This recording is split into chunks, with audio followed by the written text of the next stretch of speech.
గోదావరి కొనసాగుతున్న వరద ఉధృతి రెండో ప్రమాద హెచ్చరిక కొనసాగుతోంది. ప్రస్తుతం 51.30 అడుగుల వద్ద గోదావరి ప్రవహిస్తోంది. గోదావరి నది ప్రవాహం 53 అడుగులకు చేరుకుంటే మూడవ ప్రమాద హెచ్చరిక జారీ చేయనున్నారు. గోదావరి ఉధృతంగా ప్రవహిస్తుండటంతో బూర్గంపాడు ప్రధాన రహదారిపై కూడా వరద చేరుతోంది. దీంతో రాకపోకలకు ఆటంకం ఏర్పడుతోంది.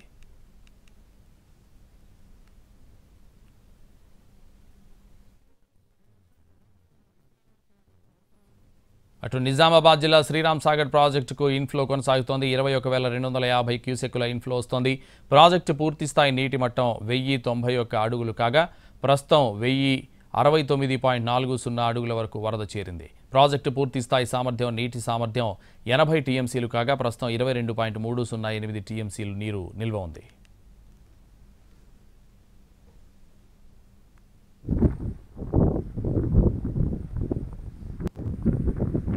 మరోవైపు కాళేశ్వరం వద్ద వరద ఉధృతి కొనసాగుతోంది. ఎగువన కురుస్తున్న భారీ వర్షాలకు ప్రాణహిత నదికి కూడా భారీగా వరద పోటెత్తింది.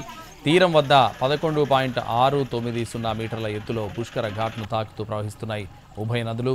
అయితే గోదావరి నీటి మట్టం స్వల్పంగా తగ్గుతోంది. మేడిగడ్డ లక్ష్మీ బ్యారేజ్కి వరద పోటెత్తింది. బ్యారేజ్లో మొత్తం 85 గేట్లు ఎత్తి నీటిని దిగువకు విడుదల చేస్తున్నారు.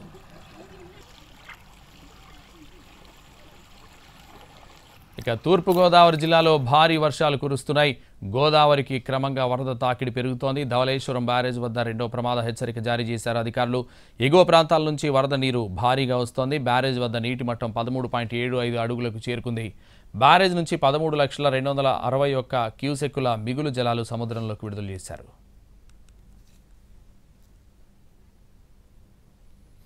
ఇక మహబూబ్ నగర్ జిల్లా జూరాల ప్రాజెక్టుకు వరద పోటెత్తుతోంది. 37 గేట్లు ఎత్తి నీటిని దిగువకు విడుదల చేస్తున్నారు అధికారులు. ఇన్ఫ్లో 1,75,000 క్యూసెక్కులు కాగా అవుట్ఫ్లో 1,77,870 క్యూసెక్కులు. జూరాల ప్రాజెక్టు పూర్తి స్థాయి నీటి సామర్థ్యం 9.657 టీఎంసీలు కాగా ప్రస్తుతం 7.44 టీఎంసీల నీటిని నిల్వ ఉంది. ఎగువ దిగువ జూరాల జల విద్యుత్ కేంద్రాల నుంచి 11 యూనిట్ల విద్యుత్ ఉత్పత్తి చేస్తున్నారు అధికారులు.